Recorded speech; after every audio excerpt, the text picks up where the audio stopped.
I was the official documenting photographer for the Shroud of Turin research project. Shroud of Turin research project was the first and only scientific team ever to be given permission to do an in-depth examination of the Shroud of Turin. No one thought the shroud would reveal its mysteries like this. Yet, instead of ancient texts or faded ink, it's the microscopic fibers themselves that are telling the story more powerfully than any history book ever has. What makes it even more astonishing is this. Some of the DNA traces found within those tiny threads are incredibly rare. In fact, certain markers seem to have survived in a way that modern science still doesn't fully understand, let alone reproduce. The shroud is an image of a crucified man with wounds that correspond to the brutality that Jesus of Nazareth experienced. So why do you think it's real? They cannot explain how the image is in the shroud. This detail matters more than most people realize. It shows that the image on the fabric isn't the only mystery that defies explanation. There's something else there, something just as extraordinary. While rumors continue to swirl, one thing many researchers agree on is that the genetic material discovered on the cloth could completely reshape our understanding of history. And at the center of it all stands a determined photographer, suddenly confronted with evidence that challenges everything we thought was possible. The story goes back to 1978 when a group of highly respected scientists traveled to Italy carrying enough equipment to set up a full laboratory. Among them was Barry Schwartz, a professional technical photographer who had worked with organizations like NASA and was accustomed to documenting things most people would never get the chance to see. At the time, he was a complete skeptic. He was confident that within a few hours of examining the cloth, he would expose it as a medieval hoax. In his mind, someone had simply painted a convincing image to deceive the public centuries ago. He even joked with his colleagues that the trip was basically a free vacation to Italy and that they would wrap up their work and head home before the week ended. But everything shifted the moment he entered the room where the shroud was kept. The mood felt different, serious, almost overwhelming. Spread out before him was a long linen cloth about 14 feet in length and 3 feet wide. On it appeared the faint outline of a man who had clearly endured intense physical suffering. What he saw in that moment was far from the simple forgery he had expected. Schwartz carefully set up his cameras and began capturing thousands of high-resolution photographs. His goal was simple: find the tiny brush strokes or traces of paint that would prove the whole thing was a forgery. He used specialized lighting and filters designed to detect even the faintest hint of pigment or dye hidden in the threads. But here's what stunned him. No matter how closely he examined it, the image refused to give up that kind of evidence. There were no brush marks, no pulled paint, no signs that any liquid substance had been applied to form the face or body. What many people don't realize is even more surprising. The image exists only on the very top surface of the fibers. It doesn't soak through to the back of the cloth. It's almost as if the discoloration barely touched the outermost layer. In simple terms, it resembles a photographic negative, yet it appeared nearly 2,000 years before cameras were ever invented. This detail is crucial because it strongly suggests the image wasn't created by human hands. And that's where things started to get unsettling for the research team. The more experiments they conducted, the more uneasy the scientists became. At one point, they used a device called the VP-8 image analyzer, a machine originally developed for NASA to turn space images into three-dimensional maps of planets. Normally, when you feed a regular photograph into the machine, the result is a warped, distorted image. But when they processed a photograph of the shroud, something extraordinary happened. A clear, accurate, three-dimensional human form appeared on the screen. It was as if the cloth contained depth and physical information, almost like a record of a real body that had once been there. For the scientists in that lab, it was one of the most shocking moments of their careers. Then came another twist. The image itself functions like a photographic negative. Light and dark areas are reversed in a way that produces a more lilac image when inverted. And still, no brush strokes, no paint, no artistic technique could be identified anywhere on the fabric. But that wasn't even the biggest challenge for modern science. The mystery of how the image formed was only the beginning. The team spent more than 120 continuous hours examining every inch of the cloth, running test after test. Yet, They couldn't find a single clear, logical explanation for what they were seeing. They searched for burn patterns from heat, but there were none. They tested for chemical vapors that might have reacted with the linen and created a shadow-like imprint. Again, nothing. They even considered whether natural gases released from a body could have caused the image, but that theory didn't hold up either. Gases would have spread unevenly and blurred the details. The face on the cloth, however, was distinct and sharply defined. Night after night, Schwartz found himself staring at his photographs, questioning everything. As a Jewish man, he had no personal mission to validate a Christian miracle. In fact, he had arrived expecting to debunk one. But the evidence in front of him wasn't influenced by belief or background. The data stood on its own. Many in the scientific community anticipated uncovering a clever forgery. Instead, they were confronted with a mystery that seemed to challenge the known laws of physics. Their analysis suggested the image may have formed through a burst of energy that dehydrated the cellulose within the linen fibers. Pause and think about that. It would be as if a sudden flash of light altered the chemical structure of the cloth in an instant without setting it on fire. That detail is critical because even with today's advanced technology, we don't have a method capable of producing that kind of large-scale surface change without completely burning the material. Speculation continues and theories still circulate. But when it comes to conclusions published in peer-reviewed scientific journals, the answer remains consistent. No one has definitively explained how it was done. The image on the cloth is unbelievably thin, measured in micrometers, even thinner than a single human hair. If someone were to gently scrape the very top of one fiber with a razor blade, the image would vanish, revealing plain, white linen underneath. That alone shows the discoloration isn't soaked into the fabric like paint would be. It only affects the outermost surface. What many people also don't realize is that the image lines up mathematically with the shape of a body that appears to have been suspended slightly above the cloth. The proportions and alignment suggest it wasn't simply pressed flat against it. But as puzzling as the image was, the blood stains raised even more questions. The cloth showed clear signs of intense physical trauma, wounds consistent with a violent struggle, almost as if a dying man had left behind biological traces. For nearly 20 years, it was the blood that kept Schwartz from accepting the shroud as authentic. When he examined the stains, they appeared bright red. And everyone knows that ancient blood should darken over time, turning brown or even black. To him, that seemed like strong evidence that an artist had used red pigment to make the wounds look fresh and dramatic. Then one day, he received a call from Alan Adler, a respected biochemist who had spent his career studying the chemistry of blood. Adler explained something unexpected. The red coloration wasn't a sign of forgery at all. In fact, according to his analysis, it was one of the strongest indicators that the blood on the cloth could be real. Here's something most people don't know. When someone goes through extreme physical trauma for hours, the body begins to shut down. The liver can break down under that stress, releasing high levels of a chemical called bilirubin into the bloodstream. And bilirubin does something surprising. It can help preserve a reddish color in blood. So, if a man had been severely beaten and tortured before dying, the blood on a cloth could remain red far longer than people normally expect. This matters because it suggests the blood came from a real human being who had experienced intense shock and suffering. When researchers tested the stains, they didn't find any traces of paint or artificial dyes. Instead, they detected human hemoglobin and albumin, clear biological markers of real blood. Another important detail is the sequence of events. The blood was on the cloth before the image formed. That means the man was first wrapped in the linen. His blood seeped into the fibers, and only afterward did whatever created the image occur, forming around the existing blood stains.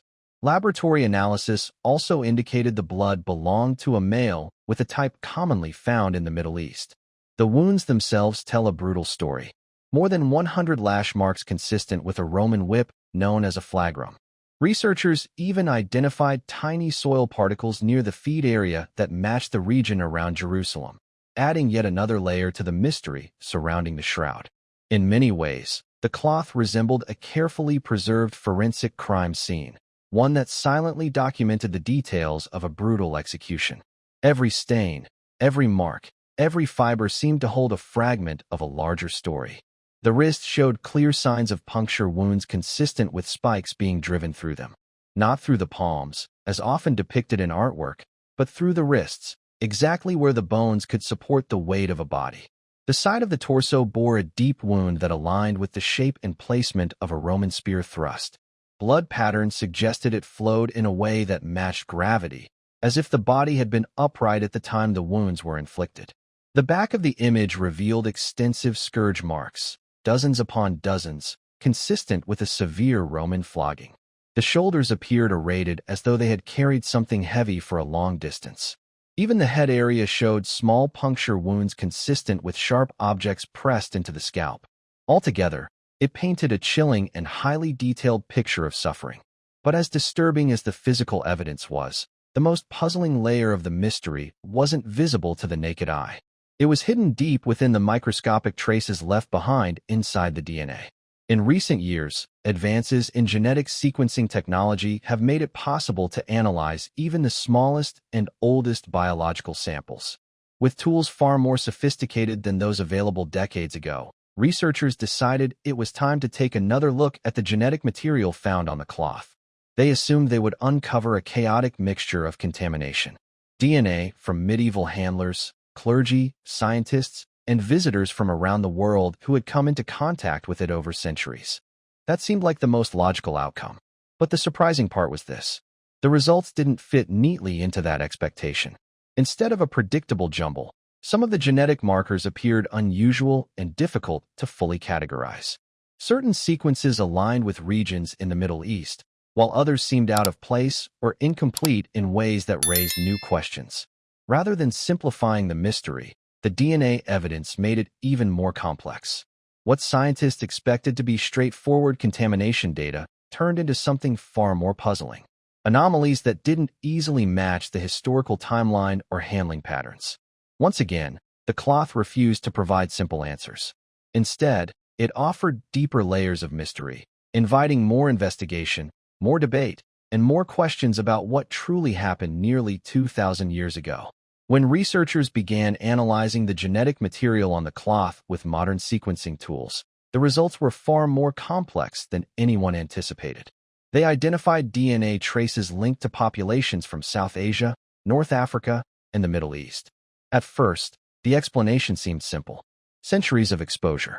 The cloth had been displayed publicly, transported across regions, and handled by countless people over time.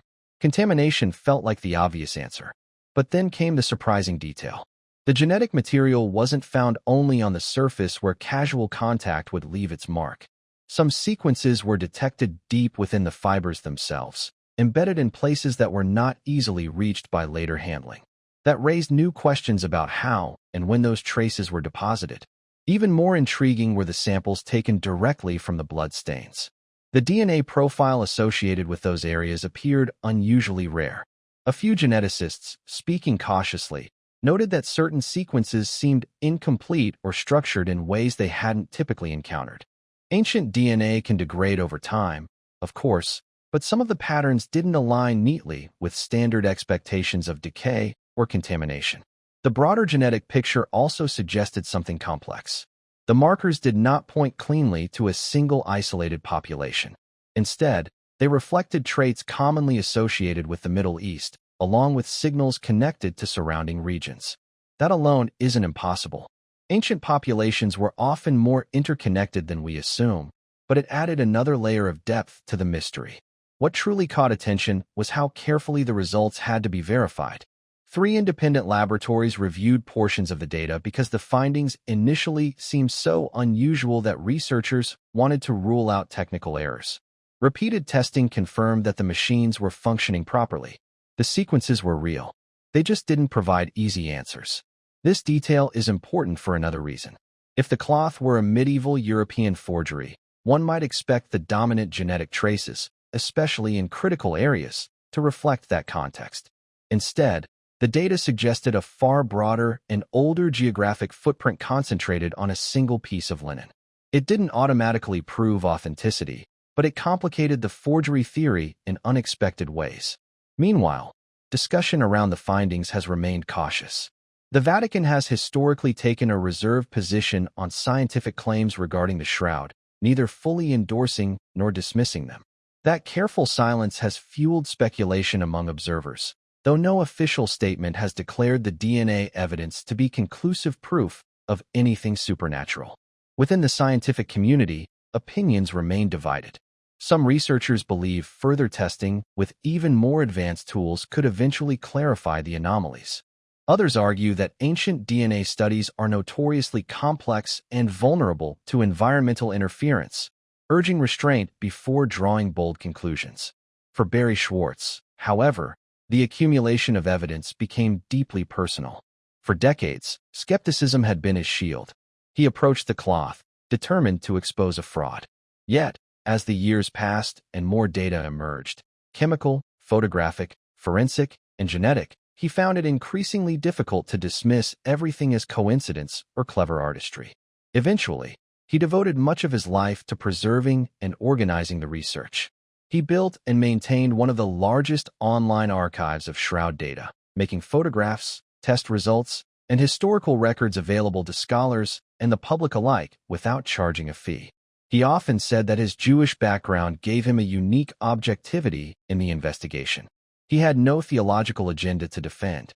His commitment, as he described it, was simply to the evidence.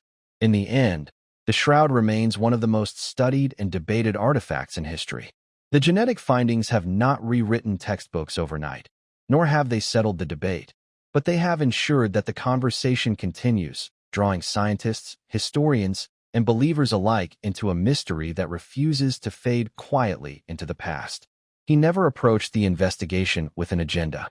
He wasn't there to promote a church, defend a doctrine, or market a miracle. He saw himself as a technical professional, someone whose job was simply to document facts and report raw data. When Barry Schwartz first traveled to Italy in 1978, he openly admitted that he expected to expose a medieval forgery within days. He believed he would photograph a clever work of art, write up the findings, and go home satisfied that the mystery had been solved. Instead, what he encountered challenged him in ways he never anticipated. Over time, he would say half seriously, half thoughtfully that he went to Italy to prove the cloth was fake, but ended up discovering something that felt far bigger than he had prepared for. Not a tidy answer, not a simple hoax, but a question mark that seemed to point beyond science as he understood it. And that question mark still lingers over the scientific world today.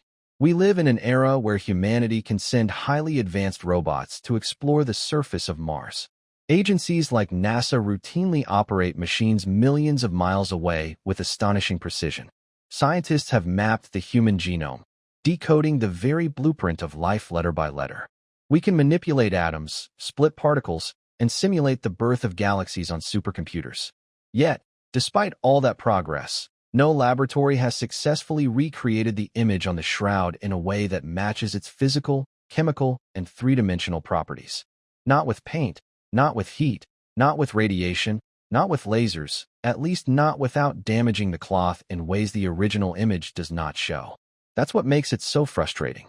The artifact sits there, ancient, fragile, and silent, while modern science circles it with more advanced tools each decade, still unable to fully explain how it came to be. For some researchers, the DNA findings represent the most intriguing layer yet. While ancient DNA studies are complex and often messy, the unusual patterns reported in certain analyses have added to the sense that this object does not fit neatly into expected historical categories. Whether those anomalies point to contamination, unknown variables, or something else entirely remains debated. But the fact that questions persist keeps the mystery alive. Here's the fascinating part. As scientific methods improve, the cloth doesn't seem to become less mysterious. It often appears more intricate. New imaging technologies reveal details that were previously invisible. Advanced chemical testing refines what we know about the fibers. Each step forward in science seems to peel back one layer while revealing another beneath it. Some see it as coincidence. Others see it as a kind of intellectual time capsule, an artifact waiting for humanity to develop the right tools and the right questions before its secrets can be understood. Ultimately, the shroud forces a personal decision. Is it the authentic burial cloth of a man whose death and legacy changed history? Or is it the most sophisticated deception ever created in the ancient or medieval world? Both possibilities carry enormous implications. What we do know is this: the stains on the cloth have tested positive for real human blood components. The image remains extraordinarily difficult to reproduce using known techniques, and the genetic and forensic discussions surrounding it continue to challenge easy explanations. For now, the cloth remains where it has been preserved for centuries, associated with terrain, studied by experts, debated by scholars, and examined by skeptics and believers alike. It stands almost like a bridge between the measurable physical world and questions that push beyond it. The scientific establishment tends to respond carefully, often emphasizing what is not yet known rather than rushing toward dramatic conclusions. After all, science depends on reproducibility and evidence, not on filling gaps with assumptions. When something doesn't fit existing models, the proper response is patience and further study. For Schwartz personally, the journey became less about proving or disproving a relic and more about confronting his own assumptions. When something doesn't fit existing models, the proper response is patience and further study. For Schwartz personally, the journey became less about proving or disproving a relic and more about confronting his own assumptions. Decades behind a camera lens, analyzing photographs and data changed him. He once said that the investigation forced him to look at the evidence honestly without filtering it through expectation. And that may be the most enduring impact of the Shroud. Whether one sees it as sacred, symbolic, or simply unresolved, it challenges us to admit that our understanding of history is still incomplete. Some mysteries shrink under the light of science, others grow more complex. Could future breakthroughs in genetics, chemistry, or physics finally provide clear answers? Possibly. Or the Shroud may remain what it has always been, a puzzle that invites humility.